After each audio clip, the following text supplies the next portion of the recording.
so to speak. Uh, let's kick off, as always, Monday morning with Omar Najia, Global Head of Derivatives of BB Energy. Omar, it seems the COVID heart attack is over, and we're now either in the ICU ward, not to use familiar words that we all drop off the tip of a hat, but nonetheless, it seems the shock of Friday is being absorbed and some sober minds are returning to the trading desks. Oh yeah, I think that's a fair assessment. So nobody knows. I mean, markets love panic. This is why I say market trade on one thing, which is sentiment. They trade on maximum fear or maximum greed. They don't trade on, what's OPEC going to do and look at this news story in China and all this kind of stuff. So on Friday, everybody panicked. Oil came down $10 a barrel. Straight down, even when it was like -3, I thought, let's see, let's look, whatever it is, -10, everything. Just, it wasn't like, let's sell this and let's buy that. It was just sell everything, throw the baby out with the bathwater kind of thing.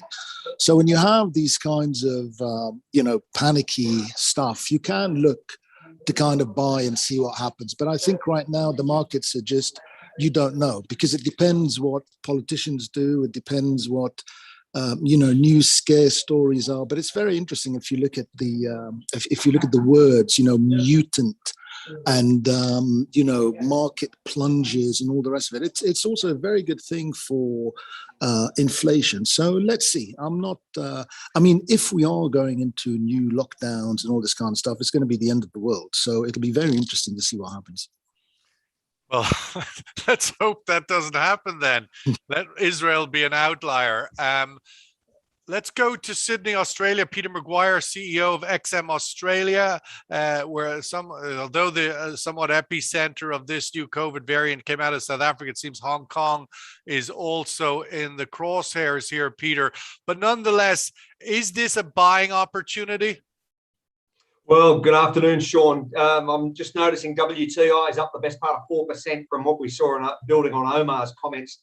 So it's had a big reversal. We've got the Nikkei down 1.6%, but that's about the largest fall as far as equity markets in Asia trade today. Everything else has bounced. US dollars come back a little bit. We're running it at that 96.20 handle, well off that 97 high that you saw a couple of days ago. So yeah, giving back a little bit. I wouldn't be surprised to see a further push up over the next 6 to 8 hours and leading into what we see in New York tonight. So it was a short day Friday. Everything was spanked down, big falls. And I'm just seeing this Angelique Coetzee, the South African doctor. She spoke on the BBC, said there's nothing to worry about. It's only mild symptoms. So if you're putting that into some context, maybe there's nothing to worry about and time to be long.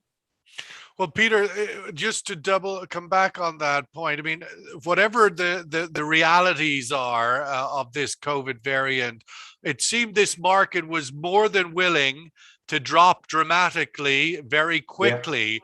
Yeah. Friday after Thanksgiving, but nonetheless, not in Australia, not in London, not in Dubai.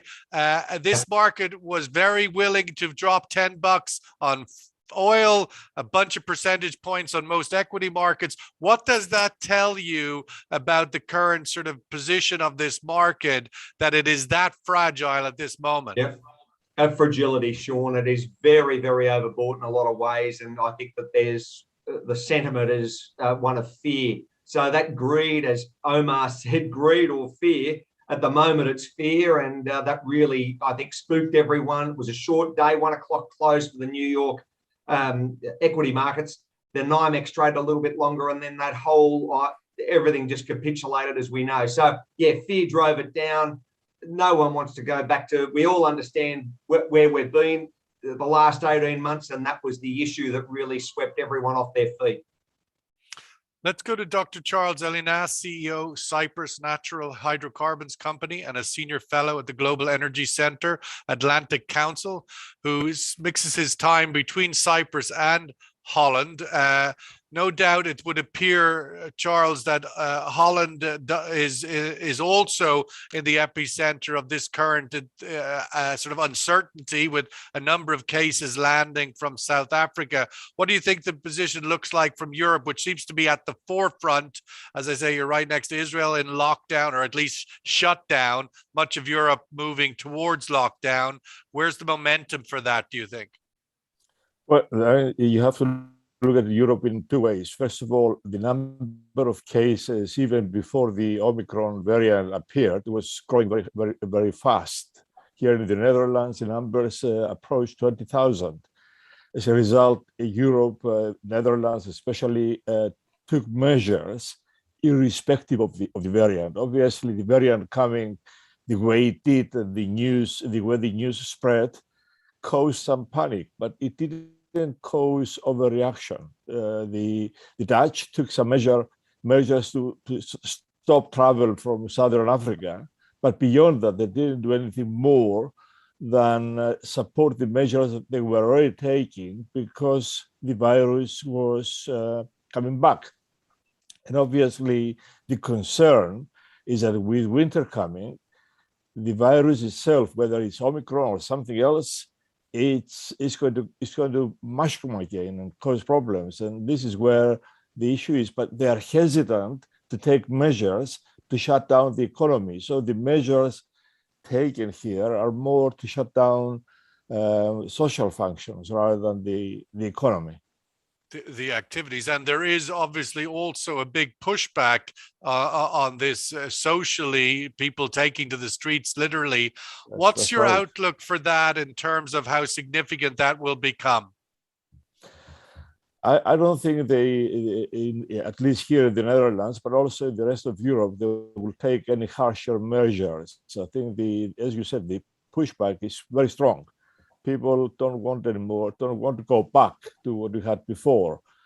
So some measures will stay, like evening restaurants shutting up and so on. But beyond that, I don't see any serious measures taken beyond that. Omar, the start of Monday morning in Asia, obviously we've had a bounce back on the oil price, a few dollars. What's your thoughts on where that goes from here? If oil was a buy, Brent, when it dropped below 70 or dropped below 80, it clearly must be a buy now. Look, I think basically you always have to look at this market dispassionately, right? So one day of trading doesn't tell you a lot, right? It tells you basically panic, fear, whatever you want to call it. Fear meets greed. Yeah, so basically fear meets greed and all this kind of stuff. But it'll be very interesting to see. Again, I think if you go back like 2-3 weeks, whatever it was, I was saying that the smart money's out of this market. Now, basically, you get the kind of froth that can push it up and push it down, and because of all these late entrants that came into the market. So I think, I don't think it's time. So I was saying on the chat, we bought some cracks Friday close, just because, $10. It doesn't happen. It happens once in a year, maybe. I mean, and now that the market's up, I'm not going to hold them and say, here we go, and up we go. No, I'm going to take them, close them, and that's it. So I have no interest. I don't think, going into Christmas, going into the end of the year, Omicron and I don't know what, and mutant and fear and all this kind of stuff. I don't think it's a good time, I can't even say the word. I mean, Omicron, it's one of those words. It's like, googly and goggly. They just somehow those two, don't go together. Syllables, if you like. A few years ago, let me just say this story. A few years ago, when all markets were really moving, I'd wake up, go to the, I'd fall asleep watching TV, wake up at 10 o'clock, go to the bathroom, and I'd look at my phone just to check the price. And then I'd look, and I'd wipe my eyes and look again, and the price was down $5 or $6 or $7. And the shock that gives you, you're like, what happened? What's going on? And I'm staying just say, in the bathroom. Yeah, exactly. And then you just say, what can you do? And you just, flush the toilet, off you go. So Peter, you know, the big issue this week, of course, OPEC trying to digest all of this information, no pun intended, and they were already facing somewhat of a difficult task with the SPR release last week. Seems like ancient history now. Yeah. What do you think OPEC does? What should they do at this moment, absorbing this information? I think, Sean, they've got to sit on their hands to just see where we go over the next, 48 hours. If it bounces strongly and say it rises, 6 or 8% a day, which it could well do because you're up 4% already, then they'll probably just maybe take a deep breath. There's those large volatility swings takes everyone. It really changes the footprint as far as clarity and thoughts and what the next moves could or should be.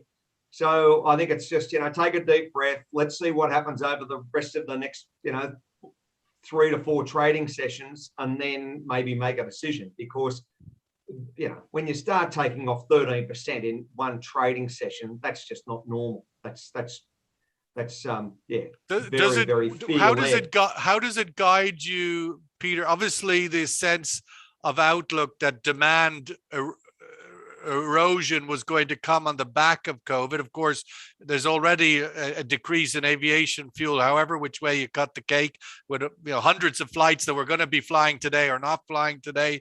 So there's already some tangible impact there. The scale of it, we'll see where it goes. But from a demand point of view, the collapse in price, $10 would be, I don't know, equivalent to 2 million barrels in terms of demand destruction. What are your thoughts on where the demand weakness is? Because in Asia, it's coming back strong. Well, it is, Sean. I mean, if you roll this forward and we're still having this conversation on the 20th of December and oil's at $50 and you go, Pete, what's happening as far as demand destruction? And all the flights have been cancelled and the world's really unraveling at an enormous rate, then that changes our whole logic to an argument. So it's so hard to forecast. We set that trade up on Friday, and I just building on what Omar mentioned, the Nikkei was so heavily spanked down to a 2.7% on Friday. That set everything up as far as Europe, and then all of a sudden it jumped into the UK and then naturally the US markets, and they just capitulated, and certainly with crude. So that's where these traders need, just from that footprint, need to look over that 24-hour window and be conscious what's happening in Asia, building into Europe, then naturally into the US. And at the moment, I'd say that we're on probably a little bit of a rebuild, and prices could strengthen a little bit from here. Dr. Charles, we saw the momentum last week was clearly around the issues related to the SPR release, ultimately inflation driving the political argument across Europe and the United States.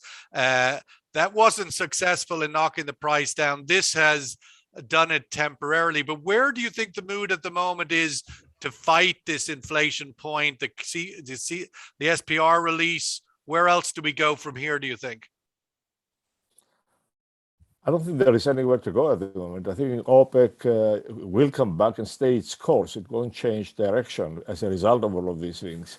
The inflation is still seen by most to be a temporary phenomenon, something that will disappear by early next year.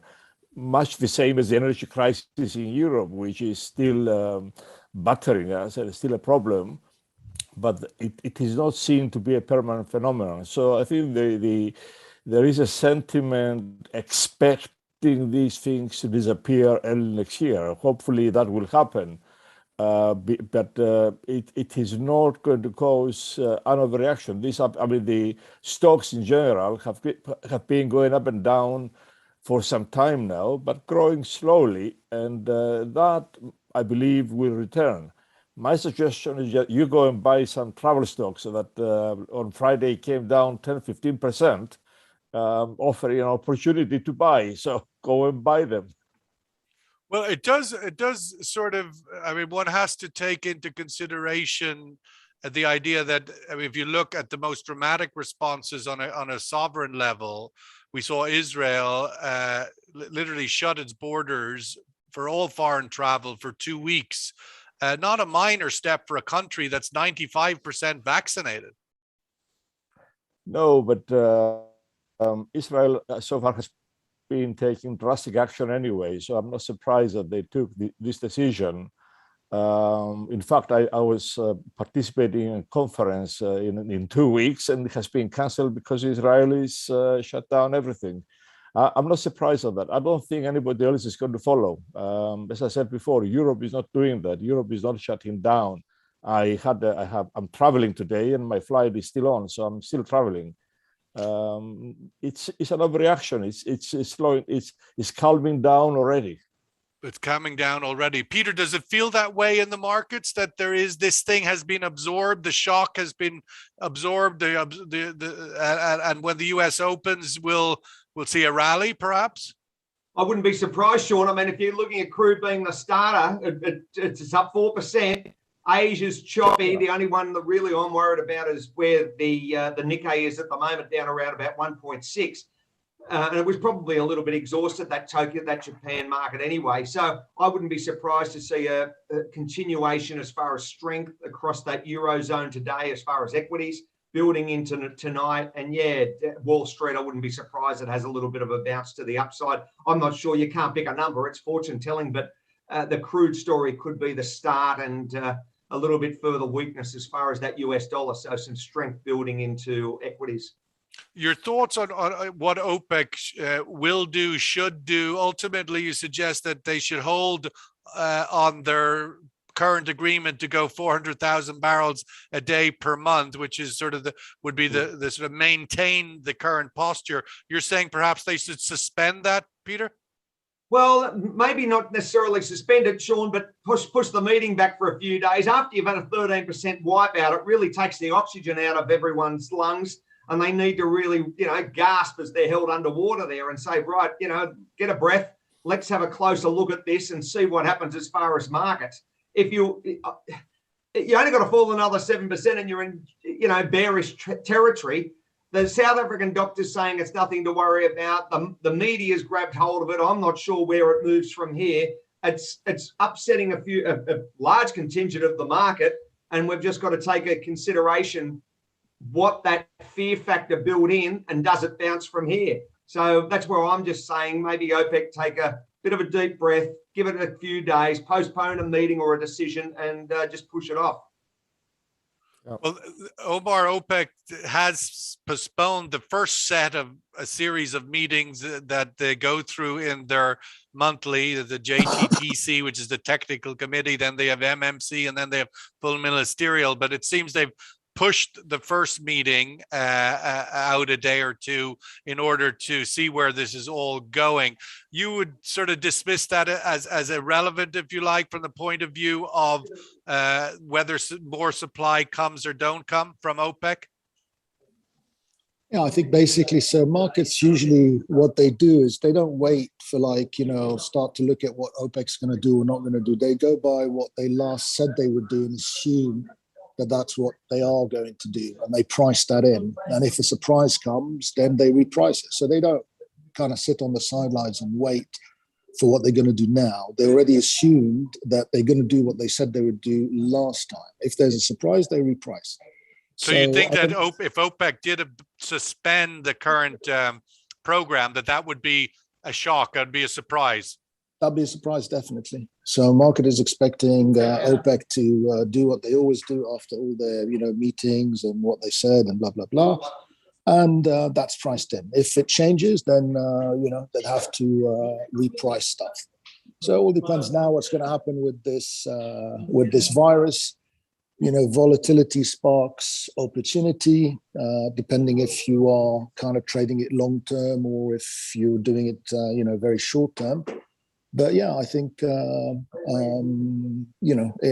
I think it's best to kind of wait until you get to January and you start to see volume come back into this market. The longer we head now into December, volume's going to drop off, which means that market is susceptible to large moves in either direction. And then basically you get up to Christmas where traders won't give a damn what's going to happen, next couple of days, et cetera, et cetera. So if you're going to position, I'd say position for 2022, position forwards. If you're bullish forwards, use this drop to buy like longer term stuff. but I wouldn't be involved in this all this short-term stuff and Omicron this and panic that, and unless you just want to do it for a day like we did. But you know, as soon as the market opens, as soon as we get some quotes, we're done. Thank you. Bye bye. A quick win, so to speak. Charles, the opportunity of the trends that we were seeing going into last week, we had the idea of the major consumers saying the market was tightening up, hence the SPR release. OPEC Plus was saying, no, it's not. Where do you think that, putting aside the this COVID issue and take it from last week before Friday, do you subscribe to this being a tight market, or are you in the camp that says, no, we need more supply, or that supply is plentiful and OPEC should hold back?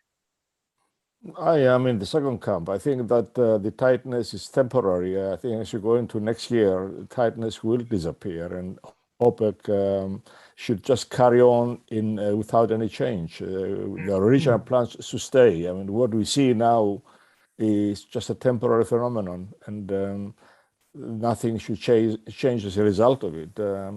Once the dust settles, we're going to go back into what was happening earlier on.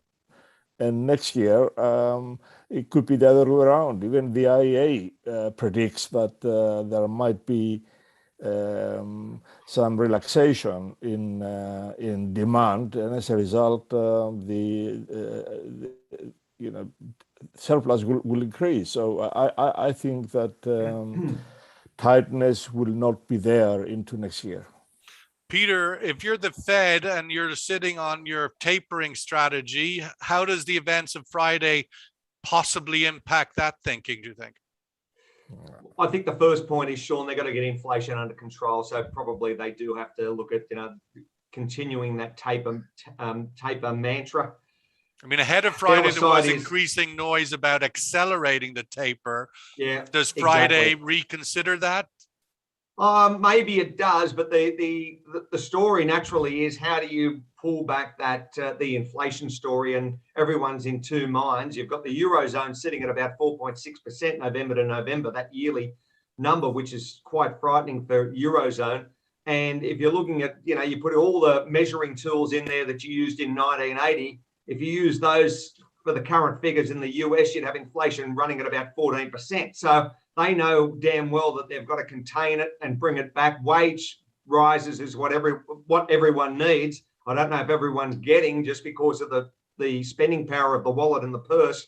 So it's probably, onward and upward for rates and the projection of that over the first quarter next year, and continue on the taper talks. These are very, very unusual times. I don't need to herald that. It's just this sort of dramatic event of a sort of the threat or scare of COVID, but more the reality of the reaction, right? If governments shut down economic activity, that nearly acts like a tightening of monetary policy. Absolutely right. So there we are, and it's just, I think as the next matter of weeks roll forward, we'll get a better indication where we are in 2 weeks' time. If this was just a minor hiccup, does make it look good. Just throwing a weird one in there, but Biden was really the only one that came to that rattled the bucket as far as SPR, and everyone said, well, the market went up. Well, actually, the market went down if you use that for Biden. So maybe it was there was something hidden there, Sean. Well, certainly it gave him something to talk about over the Thanksgiving weekend, where he could say he did something. Let's get the survey question in and see where the view of the room is.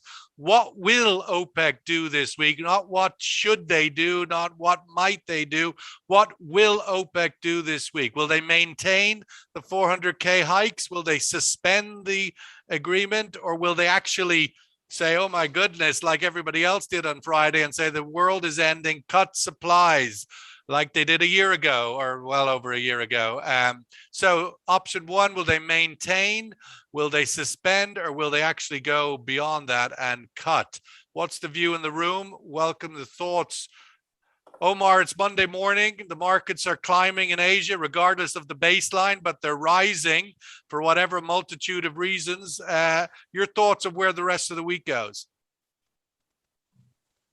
Oh, well, again, I think it depends on how long forwards you want to look. Am I kind of, bearish, bullish equities going forwards, crypto going forwards, that kind of stuff? Yes. Do I think that the Fed will do whatever it takes, blah, blah, blah, no tapering ever, more stimulus, blah, blah, blah? Yes. And the reason is that, oil had a massive move, but the equity markets really had like a tiny little move, right? 1-2%. Well, up which to is 4.5, some 3.5 major markets.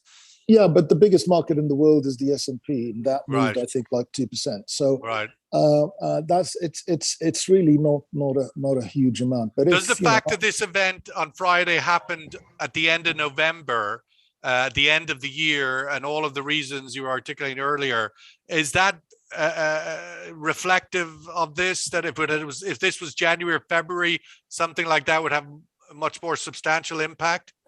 Look, there is an interesting statistic that says that highs and lows always happen at the end and beginning of each month.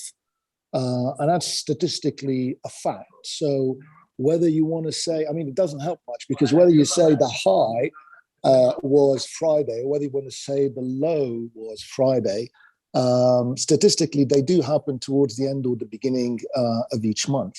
But I tend to view this, it's a blip. It's it might have longer to go. I don't know.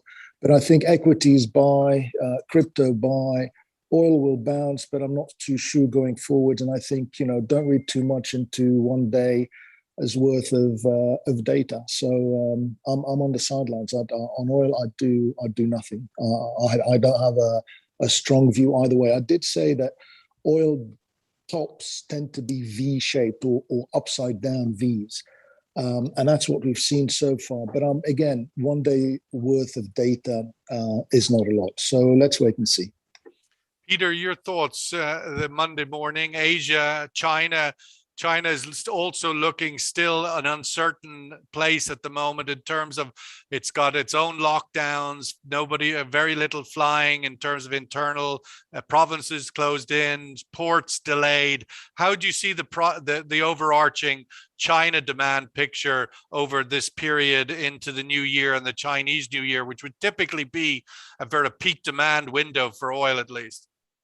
Well, exactly, Sean. The other side, of course, is the Evergrande story, and that hasn't really come to play that symphony out. There's a long way to go yet. So that whole property sector, what's happening across from a demand picture for property, we know it's the largest property market in the world. I think it's going to be a very, very tough 2 months leading into that Lunar New Year, the early part of February. I think December and January could be fairly tight for the Chinese market.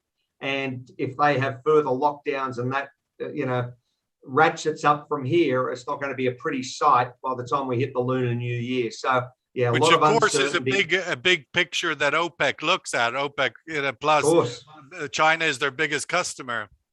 Absolutely, in travel demand and crisscrossing the world, everyone going home from all over the place. So I'm not sure whether that's going to materialize. We'll have a better picture over the next couple of weeks. First off, the South African variant, and then naturally the next part of it, where it rolls from here as far as market sentiment. Your thoughts, Peter, on how this event might impact China's policy? My sense is that it will reinforce their lockdown mentality, their zero infection tolerance. Well, they probably will, Sean, that top-down approach, and that no doubt will be the strategy moving forward. So we're all sitting here worrying. I think every nation is how this rolls forward. God help us if we have to go through lockdowns again and all of that economic carnage that everyone's lived through. So yeah, it's been very, very bleak for the man on the street. A lot, and inflation out of control, earning power, and many, many components into the big economic cheesecake that are looking very flawed at the moment. Let's get the survey result and give Charles the last word this morning. 61% in this room at least say OPEC essentially rolling over, same as. That's your view as well, Charles. I think the outlook at this moment, Charles, the new government coming into Germany, a European continent seeming quite willing to go into tight measures. The Austrians predated this move on South Africa variant already in a very lockdown posture. Europe going forward with a new German government, willing or not willing to tighten things down to fight COVID? Europe will go forward. There is also another interesting alliance developing between France and Italy.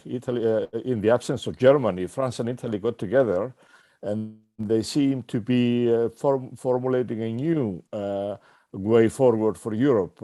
Germany will come into it, but I do, first of all, if we look at this Omicron variant, we're coming out of it. The thinking is coming out of it, but it will be a cautious approach this week. It will be prices will stocks, the oil price will go up a little bit, reasonably, but it will be the next week before we go back to normality.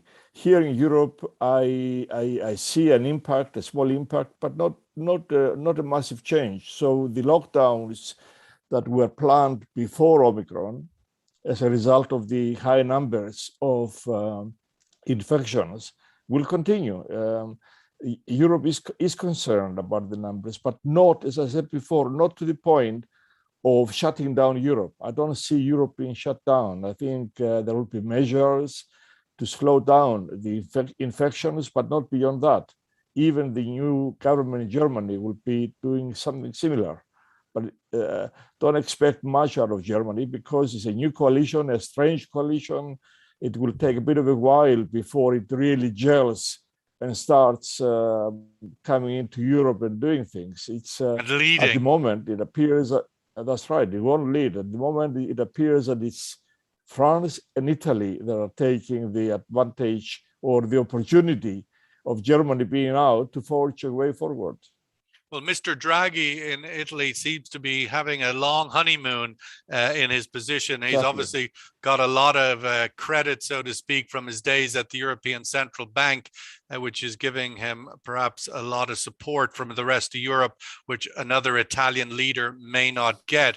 I think it's worth noting two things on this moment is that the COVID variant of the Friday headline may be, in some ways, it has a silver lining in the sense that it could scare the no-vaxxers into getting vaccinated. It could accelerate the rollout for boosters.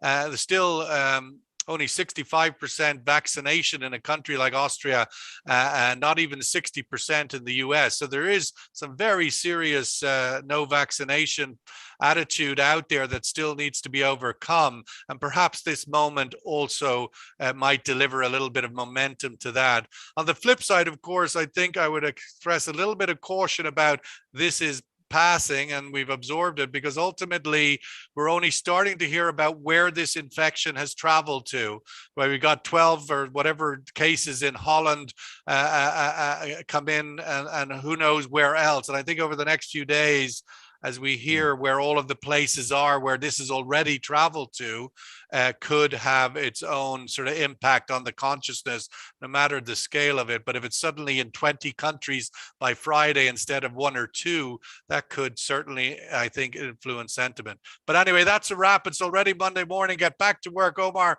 has to make some money to pay for that chunky watch on his wrist. Let's go. Let's go. Peter McGuire, thank you so much. Omar Najia, thank you as always. Dr. Charles, have a great day. Catch up later. Thank you. Thanks, Sean. Thank you.